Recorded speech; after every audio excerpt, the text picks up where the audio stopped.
the stream to Facebook now. And going live.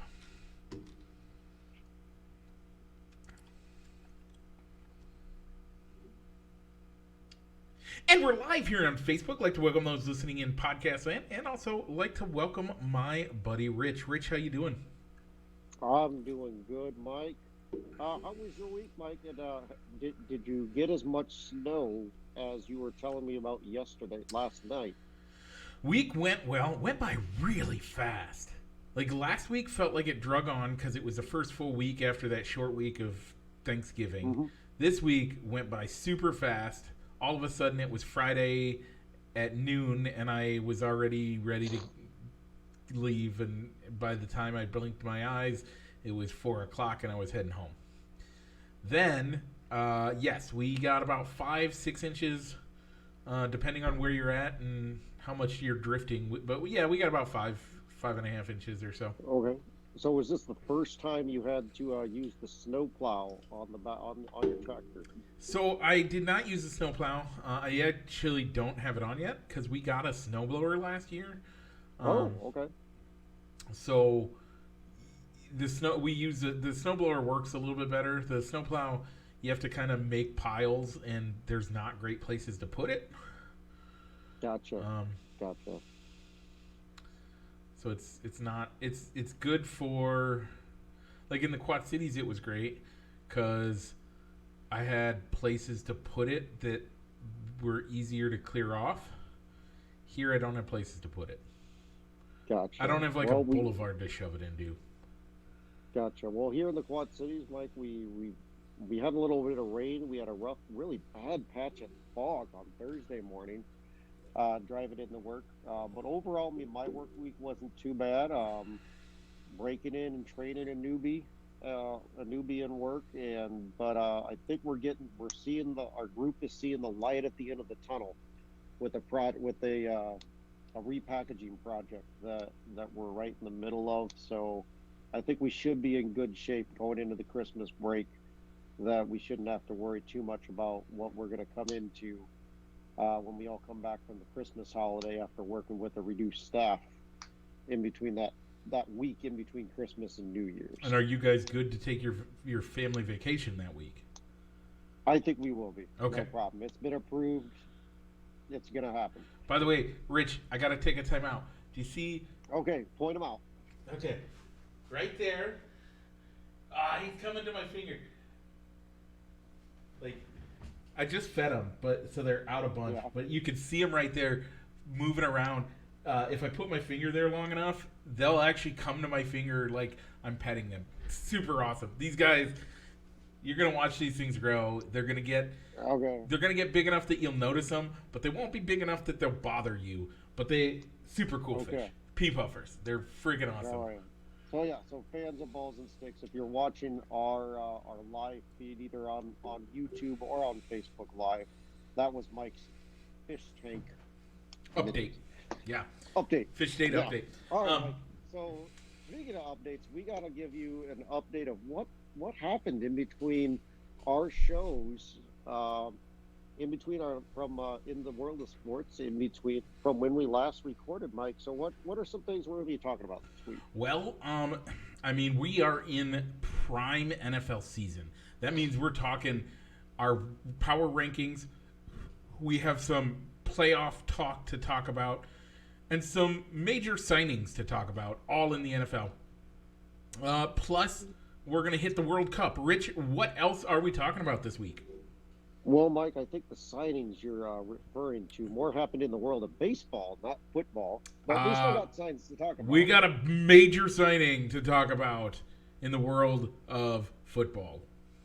Okay, I'll let you break that one too. I don't think the signing. If we're on the same page, Mike, I don't see that as a big signing. But we'll talk through it because it does have an impact with Thursday night football.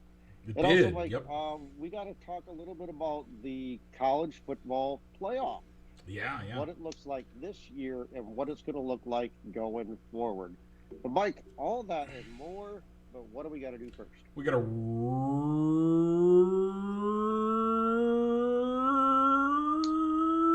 Roll the intro.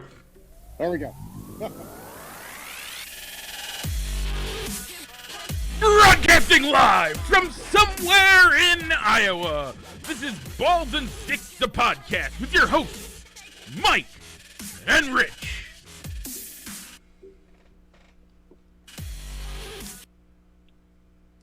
And we're back.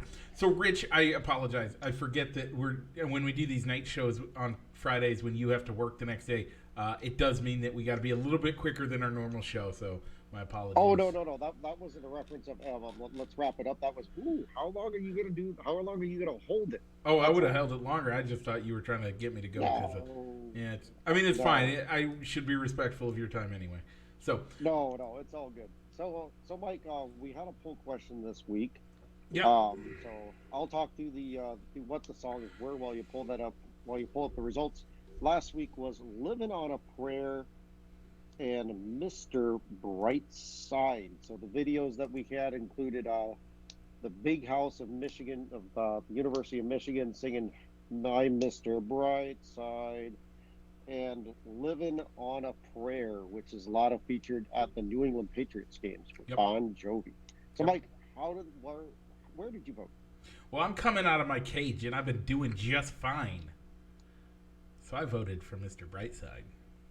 All right. How did you vote, Rich? I went with "Living on a Prayer." You know, that song has a special place in my heart. We also only had 3 votes this week. You, me, and one other person. So who was the tie-breaking vote, Mike? Your father.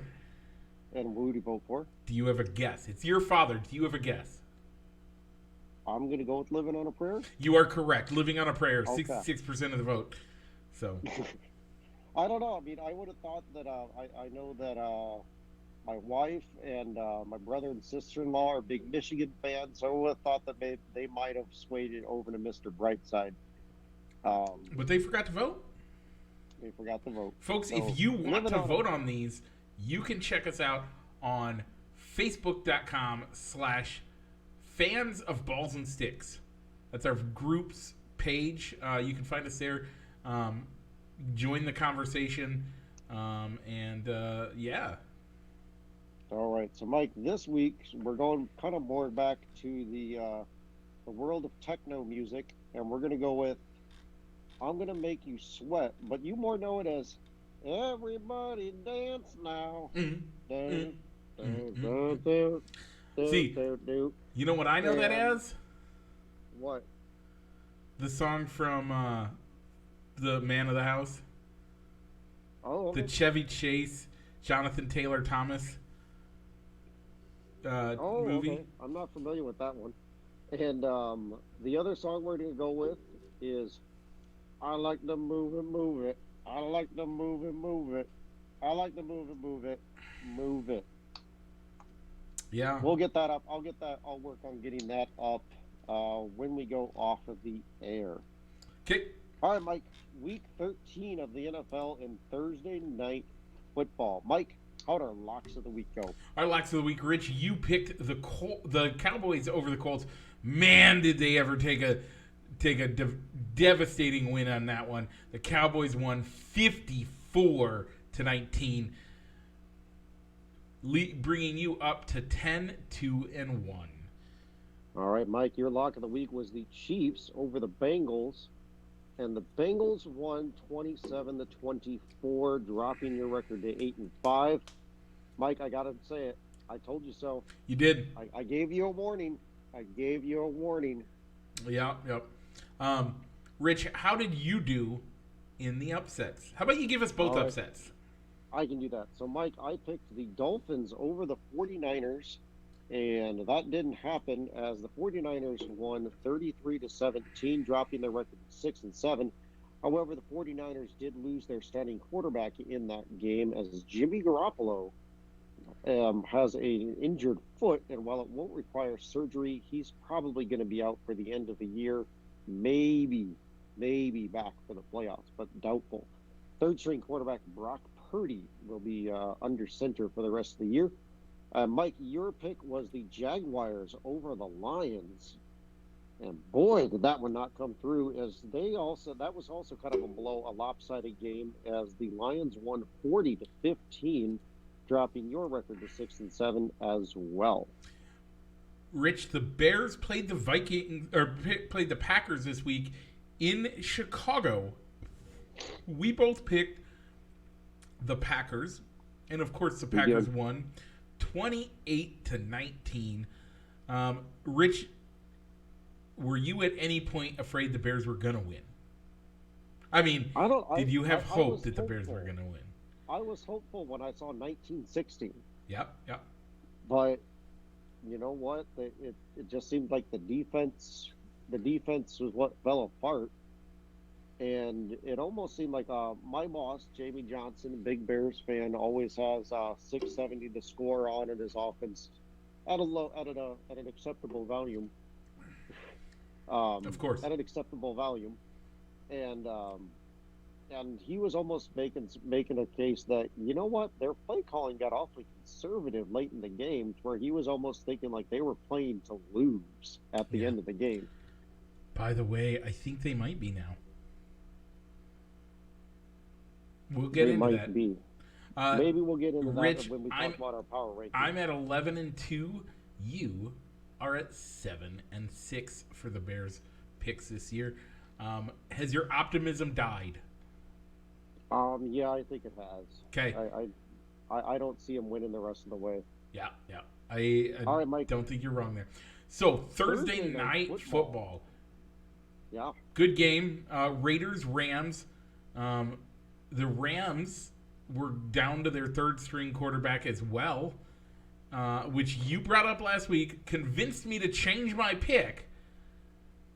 But then Wednesday happened. And Wednesday was that they claimed Baker Mayfield off of waivers. The guy probably had no more than a day and a half to learn the offense. Yep. And midway through the first quarter, who do they bring into the game? Baker Mayfield. 3 snaps. 3 offensive snaps is what it took to get Baker Mayfield into the game. That's what it took. So anyway, I really didn't. So I missed the first half of the game because I was at my church volunteering at our fruit pantry. Nice. And so I came in. So I put the game on in the background because Amy was off doing something. Amy was over at her folks' house. Yep. So I had the house myself, and was kind of eating a late dinner, and kind of just having the game on as background, scrolling through my phone, and then all of a sudden I see a minute left. Ooh, this could get interesting. As due to some late penalties and maybe some Baker Mayfield magic, they pull off a game-winning touchdown. Yeah. Touchdown, leaving only 5 seconds on the board, but basically enough for a kickoff and one offensive play. Yeah. For the Raiders. And you know what? Win. You know what? I'm not mad at it. I actually had the opposite. I was watching that game, like legitimately. I didn't watch it from start to finish. It was more of a passive watching. I was legitimately watching it the first half and part of the second half, the first part of the third quarter, the first half of the third quarter, and then my wife woke up. She was sleeping on the couch, and she woke up and was like, "Oh, it's time for bed." And I'm like, "Well, this game's not going anywhere." So I went to bed and missed the Baker Mayfield. By the way, I did switch it back to the Rams winning on my pickup. And Mike, because while you did say the Rams, and then while I was you originally said the Rams when you gave your initial pick for this game, and then as I was talking through my thought process that led me to pick the Raiders, you said, "You know what, Rich? You're right. I'm going to have to switch to the Raiders." I'm still going to give you credit for our season tally of our records of a Rams victory. So you're going to be 11-5 on Thursday for Thursday games. I'm going to call the 10-6 because the Rams pulled off the victory. Okay. Sound good to you? It works for me. I did not ask for that initially. You offered it to start, so I want the people to understand. I didn't beg for it. I didn't even ask for it in it initially. You offered it. I said you don't have to, but I'll leave it up to you. I know. So Mike, as I'm watching all this, and they're talking about how, man, you only had a day and a half, and they said they somehow got him the playbook before he boarded his flight to LA so he could study it on the plane. And I'm almost thinking, in today's modern age and with the advancement of the video game, do you almost tell them, you know what, play some Madden football? That's our playbook. That's pretty, because they try to mirror the type of plays that could be called, that could be in the actual coach's playbook to the game. Because if it's in the game, it's in the game. Yeah, so that is an interesting question.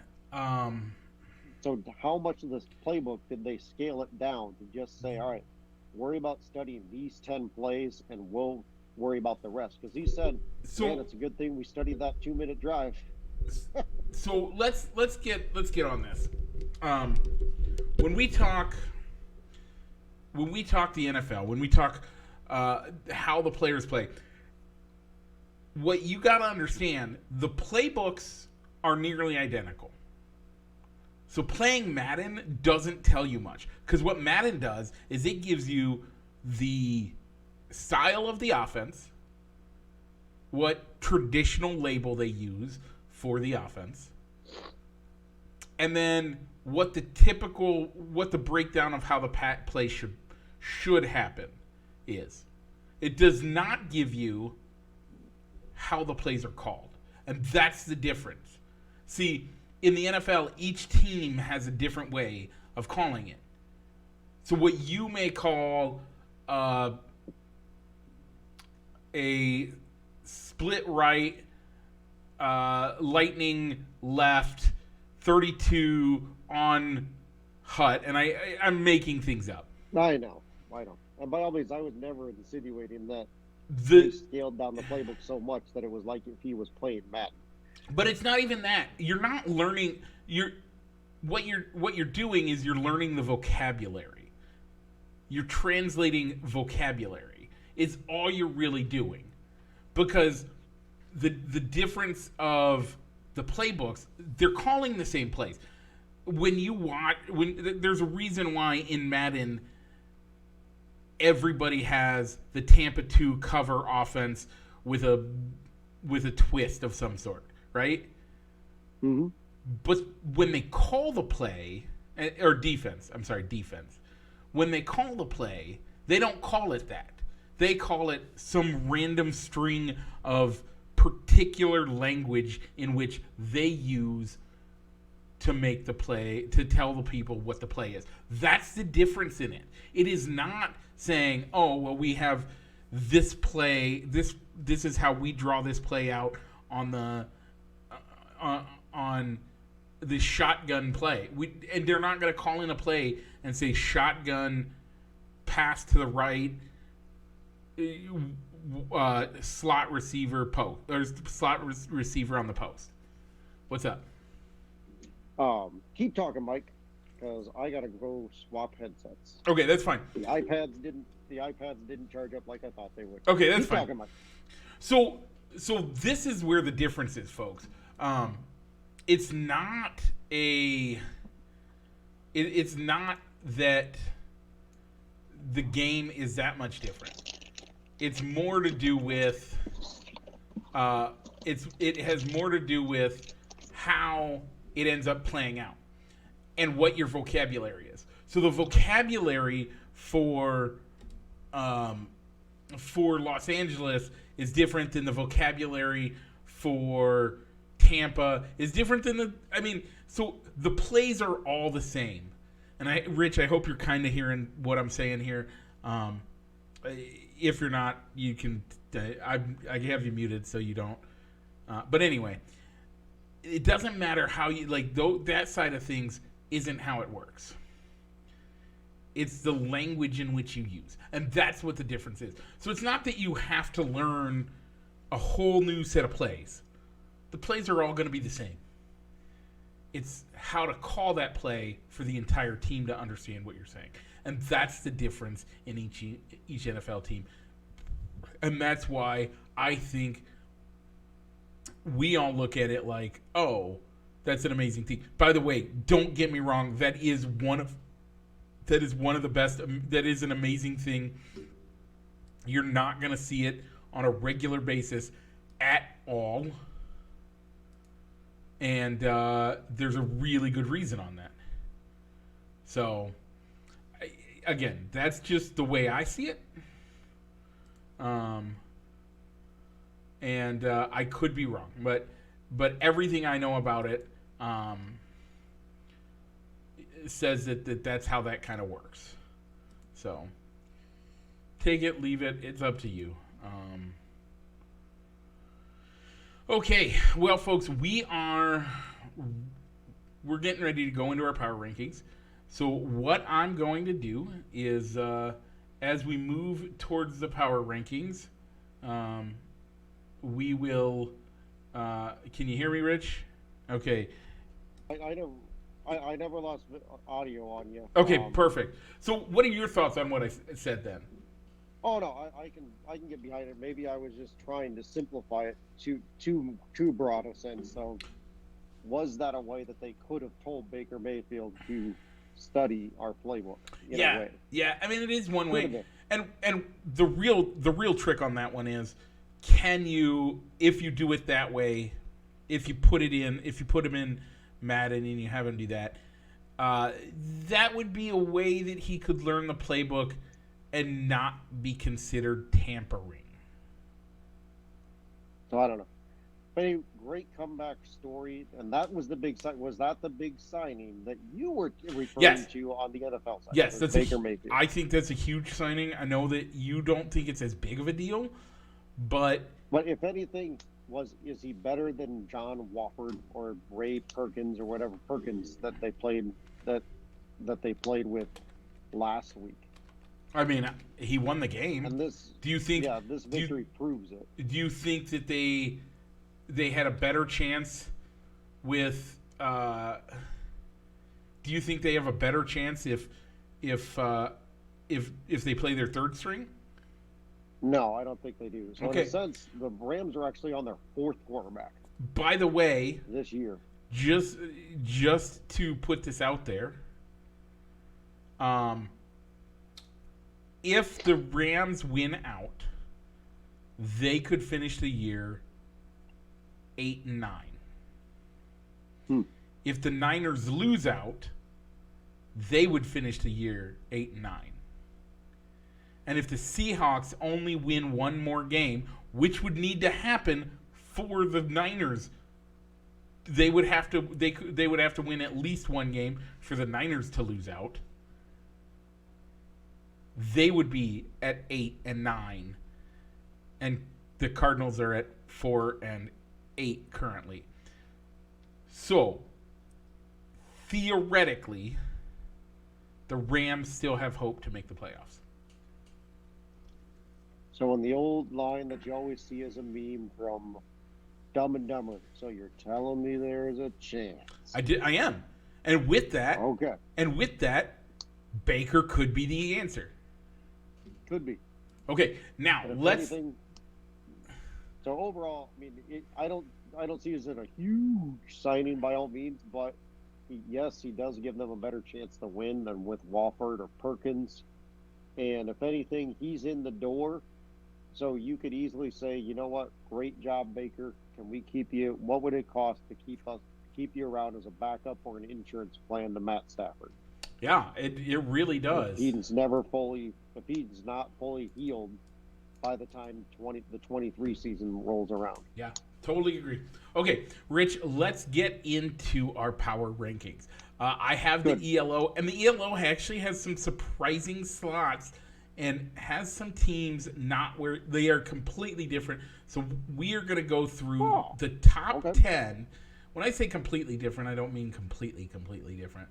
But we're going to go through our top 10, the ELO's top 10, and give you our power rankings, what they say the top 10 is, which is actually affected by the ELO and I have evidence when we get to it. So let's get to it. Rich, number 1 overall, who do you have? I put the Philadelphia Eagles. I actually agree with you on this one. And so does the power rankings.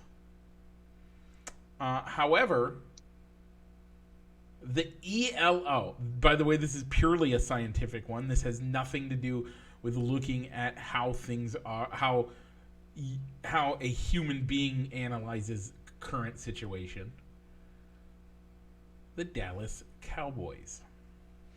Interesting. Hang on. That might be affected by something, so I need to check something real quick. So while you're updating that, Mike, my number 2 team is the Minnesota Vikings. Yeah, I agree 100%.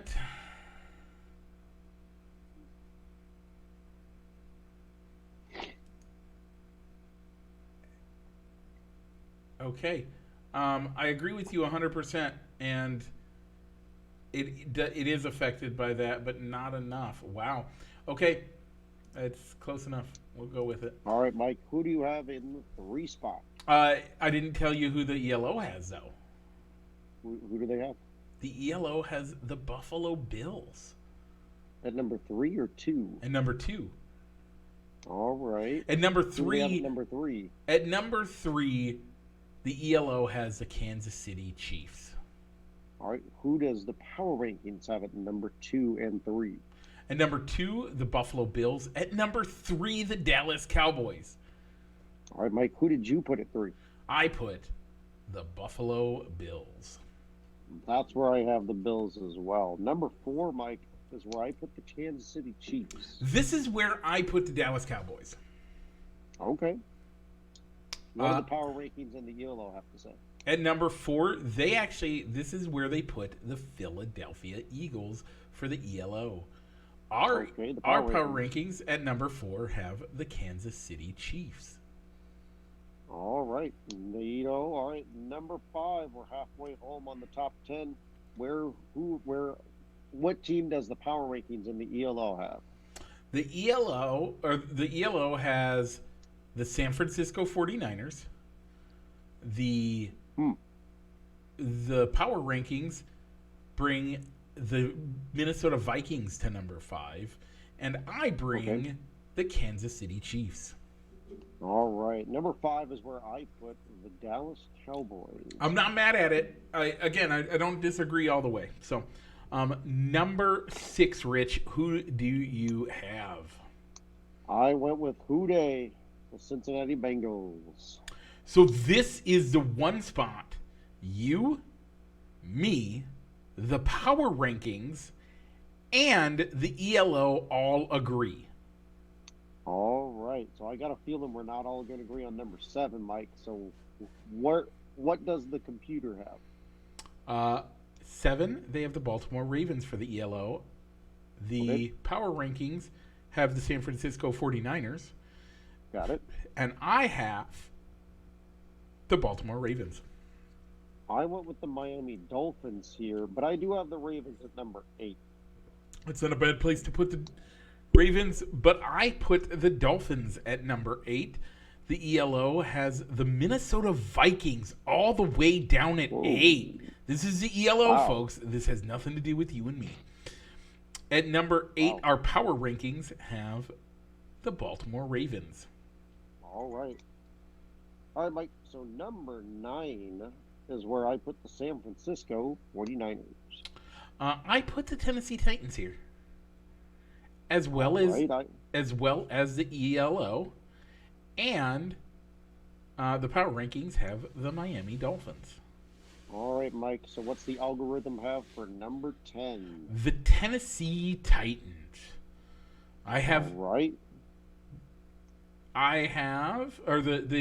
The ELO has the Miami Dolphins. And I have the San Francisco 49ers. This is where I put the Tennessee Titans. So, Mike, overall, between the algorithm, the power rankings, and the two of us, we all have the same teams in the top 10. We do. They're just in a different order. We have some vastly different order. Vastly different orders. But at least we agree on the team. And we On the all team, agree though, that right? the Cincinnati Bengals are number 6. Yes. All right, Mike. So we gave you the top 10. Now we got to give you who's at the bottom of the barrel. So, Mike, let's start at number 28 and work our way down. Number 28 is where I have the L.A. Rams, and this ranking is based not off of the results of Thursday Night Football. Okay. At 28, the ELO has the Denver Broncos. The Okay. power rankings have the Los Angeles Rams. All right, I Mike. have... That's not right.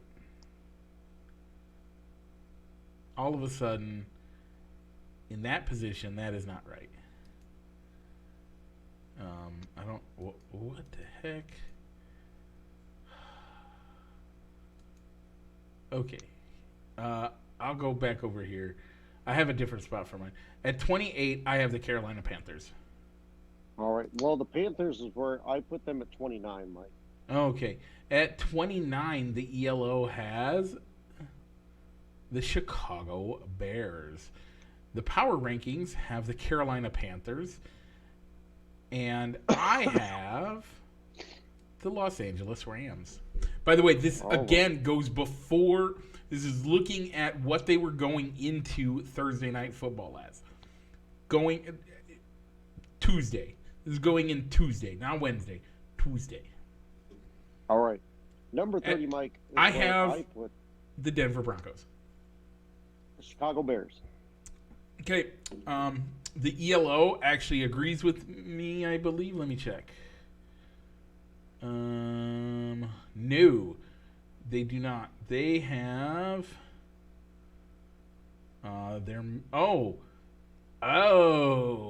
they have the Bears and the Panthers tied for 29. Okay. So flip a coin and decide who you think. I think the Bears actually go to 30th on that, but that's me. The power rankings, however, have the Denver Broncos.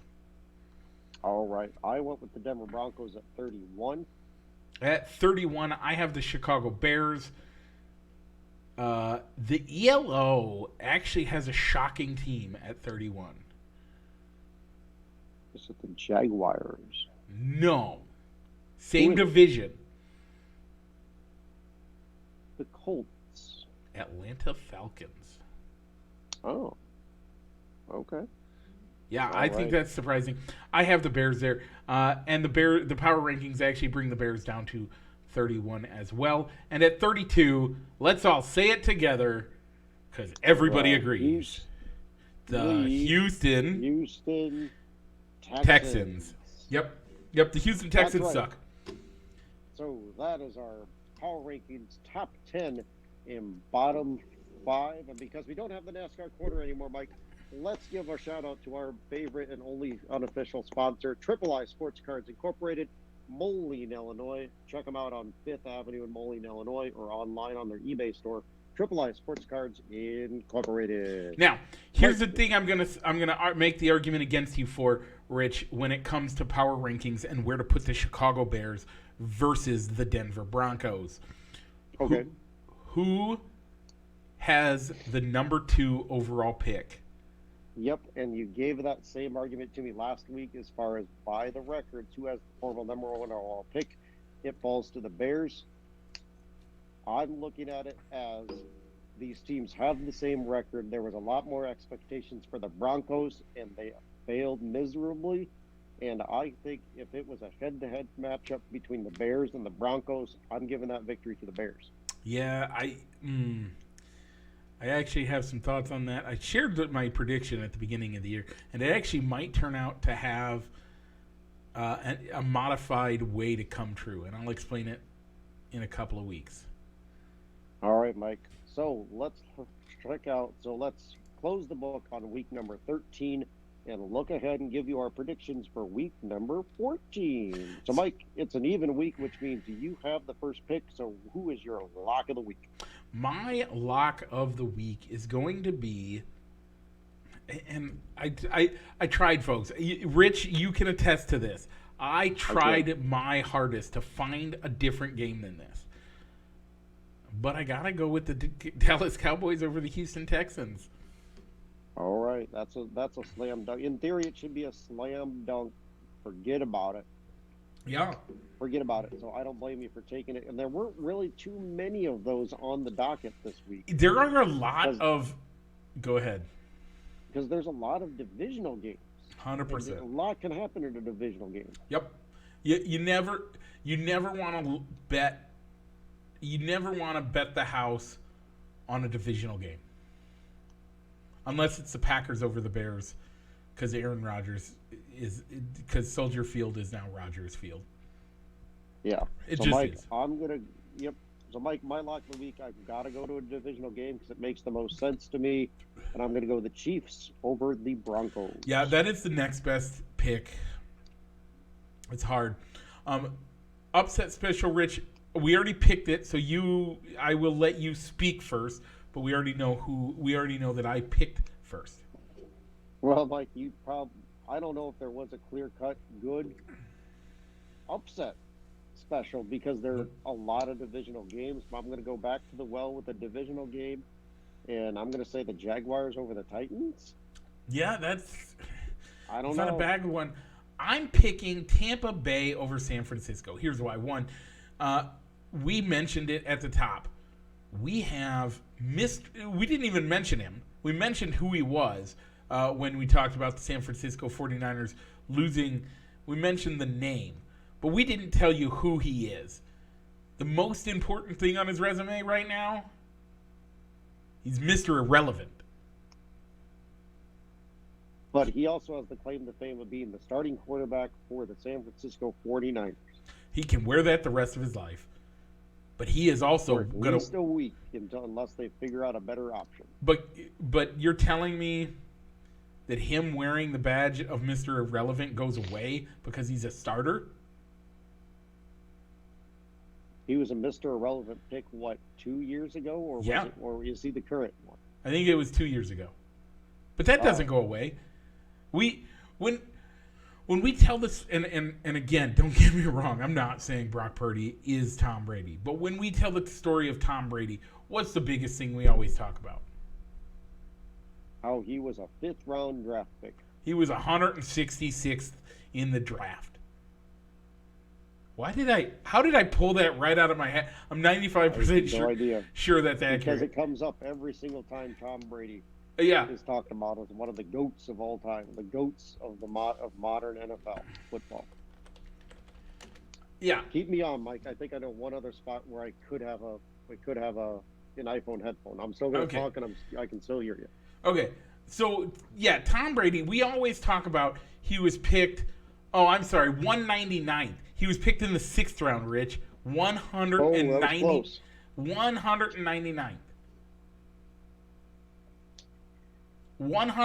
We always talk about that. Now, that's not quite Mr. Irrelevant, but that's pretty darn close, folks. And yet, Brock Purdy comes in as Mr. Irrelevant. And sure, we may one day talk about how he's one of these greats, but I don't believe there's a single Hall of Famer who comes out of the Mr. Irrelevant position, by the way. So, probably, yeah, you're probably right on that, Mike. So, Mr. Irrelevant, starting for the San Francisco 49ers, going against Tom Brady, who is actually having some fight to win the division, needs to continue to win. Otherwise, he's not going to make the division. So, I am going to pick Tampa Bay over San Francisco. All right, Mike. Well, we get the double dip on our San Francisco 49ers this week, as they're also going to be playing on Thursday Night Football, taking on the divisional game, the Seattle Seahawks in Seattle. So, Mike, who's your pick in that matchup? I got to go with Seattle, I think. This game's going to be a really good game. A, it's a divisional game. B, it's one of those really good games that I don't know who's going to win. I really don't know who's going to win. It's going to end up being a good game, not a great game. All right, so I'm going to go with the Niners, because that was my gut reaction. That's what I'm going to go with, regardless of how Purdy plays for an entire game. Yep. And San Francisco's still got a good defense, and they got Christian McCaffrey, so they can run the ball Yeah. and find ways to make Purdy look Purdy on the field. Yeah, I don't know how that's going to work, but we'll see. And we've already covered all the NFL news. The big news in the NFL are the San Francisco 49ers starting Mr. Irrelevant and Baker Mayfield playing in LA. So, by the way, did you at least catch how much it was a home game for the Raiders? Yeah, and I figured it would be. Yeah, there is a huge contingent of Raiders fans there. And I think it would have been. It's a lot. That's kind of the way it is for the Rams. Yeah. Whenever a team that has more national following comes into SoFi too. Yep. So folks, I am going to apologize about the audio. My audio is now on more of a speaker, so I can make it work better. Huh? I can make it work better. Okay. So we had that. So World Cup soccer, Mike. Yeah. We're getting really close to the World Cup wrapping up. So we're just about to the semifinals, Mike. So the U.S. and Australia were both knocked out in their round of 16 matchup. England is fighting for a spot in the semifinals tomorrow when they take on France. Yeah, that's going to be a tough game for them. France is one of the top 4 teams in the World Cup this year. So it's going to be – this is where it'll get fun. We'll get to see what England is actually made of because they can't buy their team as most of England's players are in the Premier League are players from around the world. So we don't get to see a lot of those guys playing right now. Those guys aren't playing for England right now. So, yeah, that'll be a great match. I actually think France wins that match. Mm-hmm. And so we will see how that goes. Okay, Rich. All right. It's time to talk college football. It's about the only time of the year that we do. The current top 4 and your playoff teams have been announced. Yes, Mike. So it'll be number 1, Georgia, taking on number 4, Ohio State. And then your 2-3 matchup will be Michigan versus TCU. Yeah, I'm surprised that TCU made it in. Trinity or Texas Christian, right? Isn't that TCU? Yeah, Texas Christian. I am really surprised they made it in. I thought they would put in an Alabama team. They would put in a 2-loss Alabama team over a 1-loss TCU team. But next year this won't even be a big deal because I think it could be a big deal, Mike. So why don't you give a breakdown, because you have more screens than I do. What is going to happen in 2024 when the college football playoffs expand from 4 teams to how many, Mike? 12. All right, and how will those 12 seeds be determined, Mike? So the top 5 ranked division or conference winners. So it's not based on what conference you're in. It's based on your ranking and who wins the conference, if that makes sense. So like it does. So in theory, Mike, with the current format, the way you explained it out, technically an 8-4 Kansas State would be your number 5 or 4 team, and they automatically get a pass to the second round. Yep. And I don't. So yeah, we'll get there in a second. But and then you have after that, then you have your then you it's the top. I said top 5, right? It's top 5, or is it top 6? Yeah. So basically, if you win your conference, you are guaranteed to be in that top 12, and you'll get a first round bye. That's not true. It isn't? It's not, because there are it's basically true, but only because the top five power conferences tend to be the highest ranked teams. But if you have a team that somehow gets ranked higher than the winner, like if we could use Central Florida. Let's use Central Florida for example. If Central Florida somehow gets ranked higher than Kansas this year, that's the team you brought up of an 8-4 Kansas and Central, or it wasn't it Central Florida, wasn't that the team that went undefeated for 2 years or whatever? If they somehow were higher ranked than Kansas, because they are higher ranked than Kansas, if they also win their conference, they technically get the bid in over Kansas. I know that's a little weird, but that's how it works. It's based on your team ranking up against and you winning the conference. Yeah, I mean overall, it's a win, even if you do have that argument of, well, our one loss was in the conference championship game, and that cost us a spot in the college football playoffs. But that does go to show the importance of winning games in the conference and winning out and being the best team in your conference. But if you either over the overall season or in one hot stretch, and you won your way all the way to make it to the conference championship game. But the other side of that is, and this is the big thing that you got to understand, it's going to be there will also be they're also going off seeding, not necessarily your conference from my understanding, or is the top four or five. I don't remember it all the way, and I'm trying to read it quick.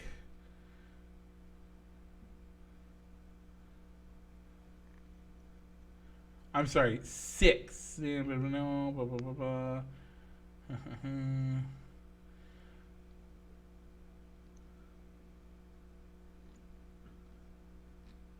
Okay.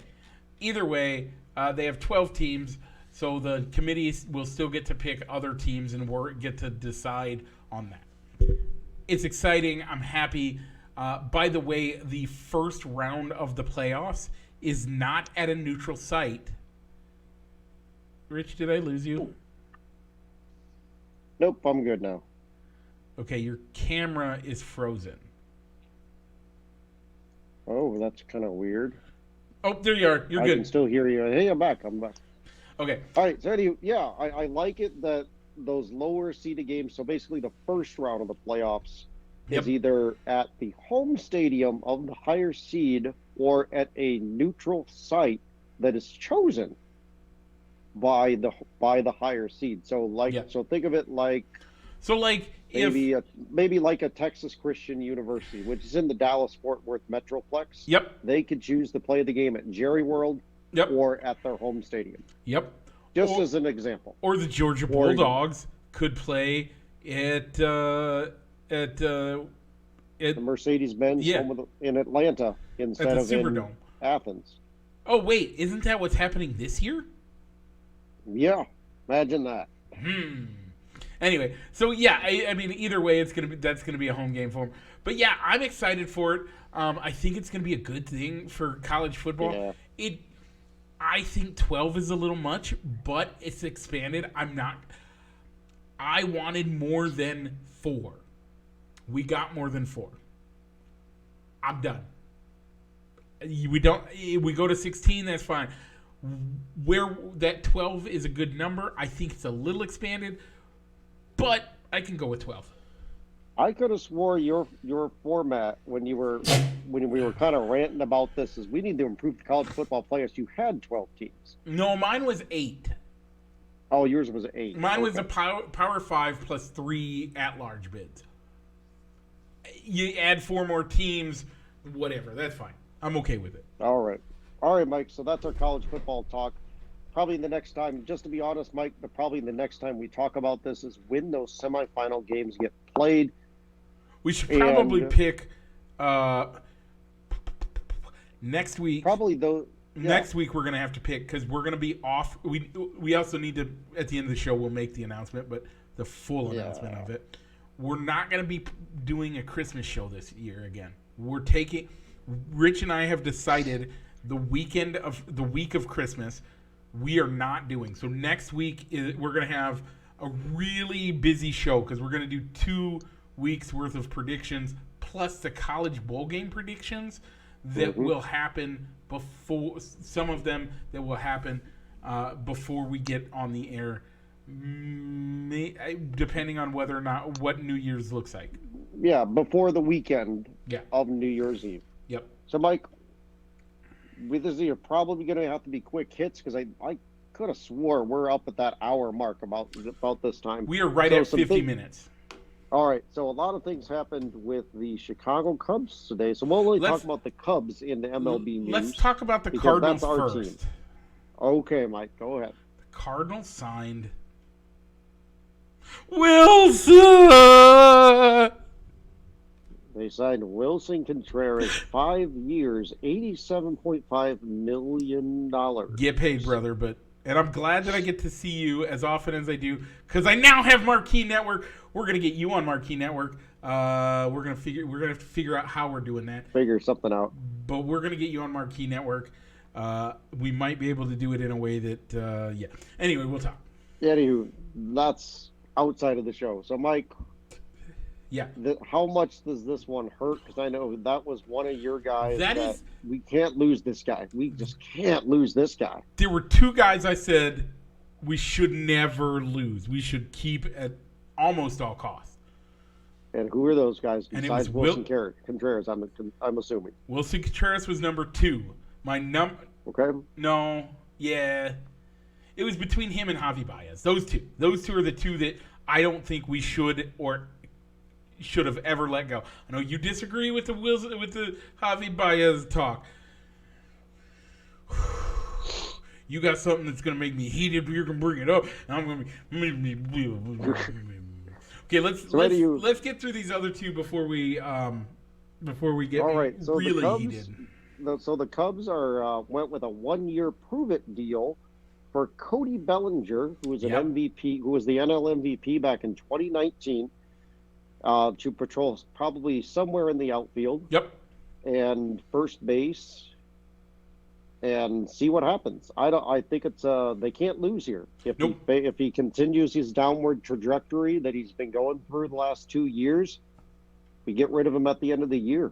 Yeah. If we're a great team, if we're an average to bad team like we were this past year, and he bounces back, we've got a good trade chip at the deadline. Yep. Or we've got him in the house to maybe say, hey, you want to stick around long term?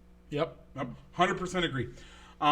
Yeah, and the other news that came out right before that, did you see the Twitter announcement reporting that was being made? No, which one are you talking about?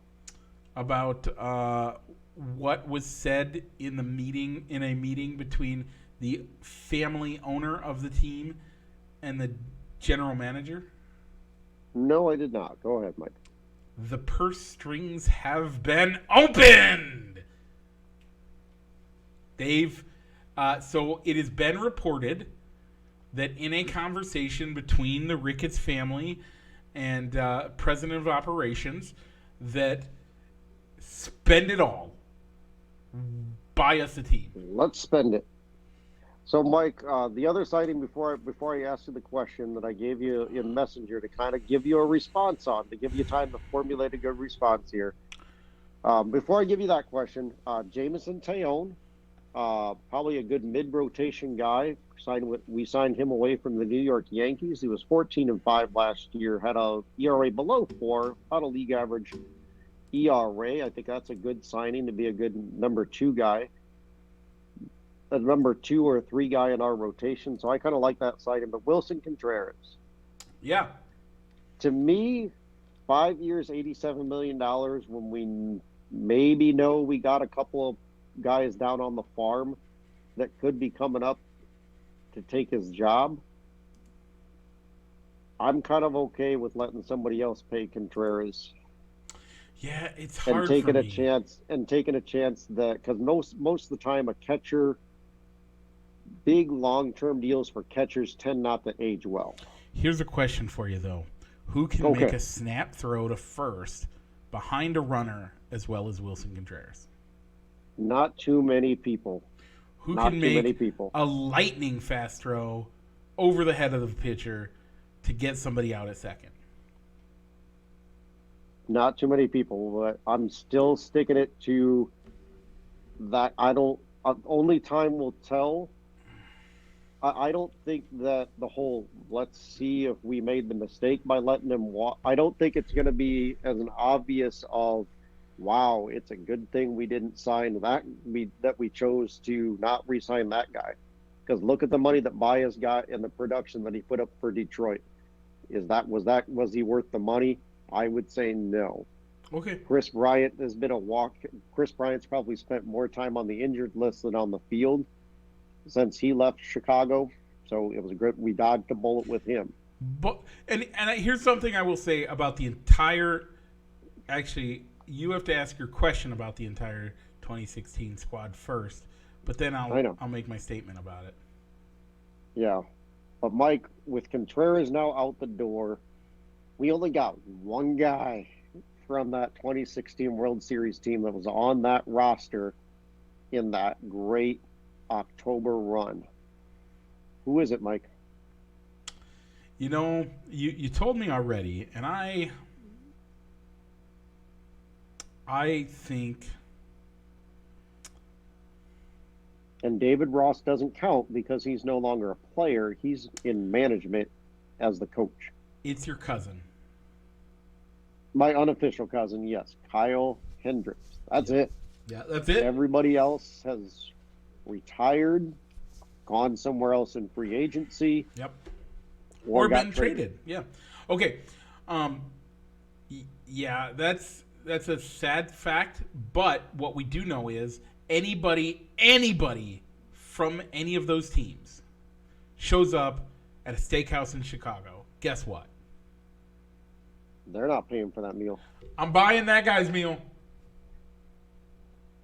And you're going to have 10 other guys in the room say, we're buying that guy's meal.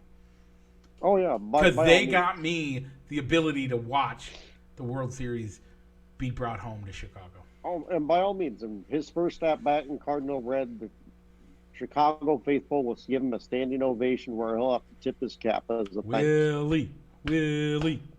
At-bat number 2, and from the rest on out, he's probably going to get booed. But that's being a fan. Yeah. That's being a fan when you sign with a rival. Yeah, it is. If he had signed with any other team than the Cardinals, he probably wouldn't get booed every single at bat. But that happens when you cross lines and sign with the heated rival of your former team. You ready to get me heated, Rich? I am. So you said the purse strings are open, right? Yep. For whatever reason, the Cubs are saying we're going to be in on the top free agent shortstops. So Trey Turner is off the market as he signed an 11-year deal with the Phillies. Yep. And Xander Bogaerts is off the market as he signs, I think, a 10 or 11-year deal with the Pods. So that leaves Dansby Swanson and Carlos Correa. Now, Mike, I'll let you formulate your response here. But the LA Dodgers, who lost Trey Turner, have come out and publicly said that they will not be pursuing Correa because they fear the backlash of their fan base because he was one of the more outspoken players from that 2017 squad that won the World Series and were found to have cheated during the postseason. So you're one of the most heated Astros haters. You still can't let that one go. I don't. Still won't. And Correa was one guy that was either didn't come out and say, you know what, yeah, I wish we hadn't done it that way, but we did. I'm sorry. So using that same logic, though, we don't want to sign him because of the backlash our fan base may have toward him. What are your feelings as an Astro hater if the Cubs were to sign Correa? So this is a hard one for me because it puts me in a position to say two things. One, I know that next year I'm not going to a Cubs game. Okay. I know it. We'll explain that in our shout-outs, by the way. Big announcement in our shout-outs. Big announcement. Cool. I'm not going to a Cubs game next year. So even if we signed him, I wouldn't have to make this decision on what to do. But if I was at a Cubs game and they had signed Carlos Correa, I will stand up and turn my back. I won't cheer. Because of the uniform that I love, I won't boo. Okay. But I will stand up and turn my back until his at-bat is over. Period. So in theory, every single time that he comes up, time that could be your time that, well, I'm gonna go hit the head, or I'm gonna go get drinks. No, in fact, I would refuse to do that. I'd refuse to not stand there and make him know that I hate him so much that I will turn my back and I will stand up and I will turn my back on the man every time. All right. I couldn't do it. I just wanted to get your opinion on it. If I won't boo him because he wears a uniform if he wears a uniform that I love so dearly, I don't think I could boo a man wearing that uniform. And if he brings a World Series to Chicago, ooh, I'm not buying him. I won't buy him a meal. But a beer might just happen to end up on my tab that he ends up drinking. I'm not saying I'll buy him a beer. But if a beer ended up on my tab that he's drinking, but I'll ask the bartender to put his finger in the beer. Okay. And serve it with his finger in the beer. So maybe, what's he drinking? A Bud Light. Send him a Coors Light instead. 100%. Send him a Coors Light in a glass. Put your finger in it while you hand it to him. Okay. So our final piece of a quick hit that's related to the Cubs is Pat Hughes got some good news as he received a call from the Baseball Hall of Fame saying that he was going to be a Hall of Famer as he is the recipient of the Ford C. Frick Award, which is the broadcaster's wing of the Hall of Fame. Well-deserved, Mike. Well-deserved. So. All right, Mike. So we have on here in the quick hits about Brittany Gator being released. Yes, it happened, and that's all we're going to say about that because we're kind of conflicted about how we feel about the entire situation, and that's just not a can of worms that we want to open up. Nope. So, Rich, do you have any shout-outs to provide for the show? I do. I got to wish a happy birthday to my nephew, Brady, as it was his birthday on Tuesday. Don't you have something else to talk about this week? On my end?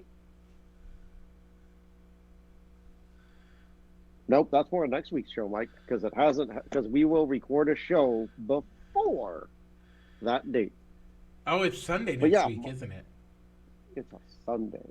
Oh, I forgot. I didn't forget about it. Okay. I didn't forget about it. But yes, it is. It'll be my 12th wedding anniversary coming up on December 18th. Yeah, but I forgot that. Yeah. It's Sunday next week. Mike, wow. I know you got a big show. I think I know what your thing is, but I'll let you break the news. So, Rich, we had talked about, you and I got really excited this year because the Cubs are playing in Minnesota. When are the Cubs playing in Minnesota? Toward the end of May, I think. It's actually 24th and 25th. No, it's actually in the middle of May, if I remember correctly. Oh, around your birthday, I think, if I remember right. 13th and 14th Um,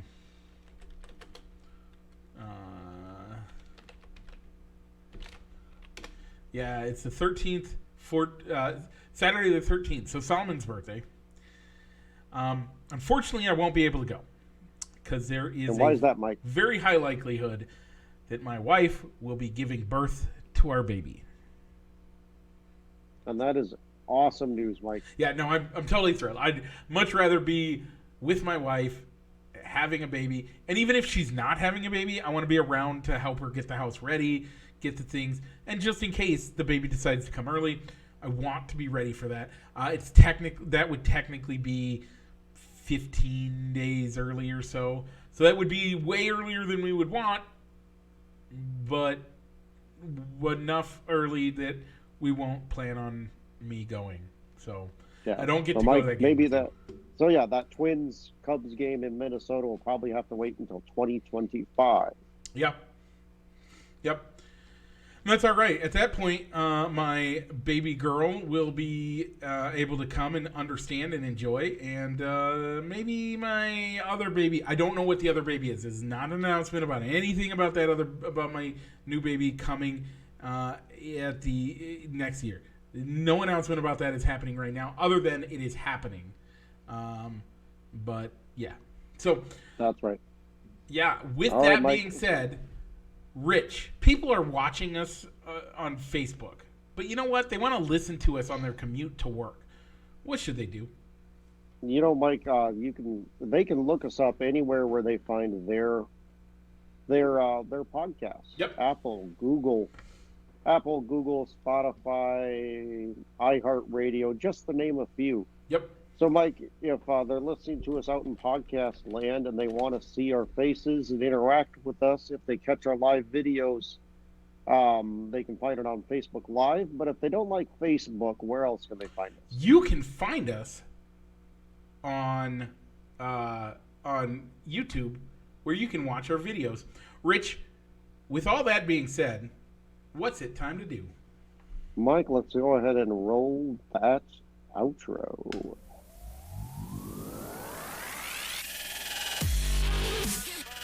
Broadcasting live from somewhere in Iowa.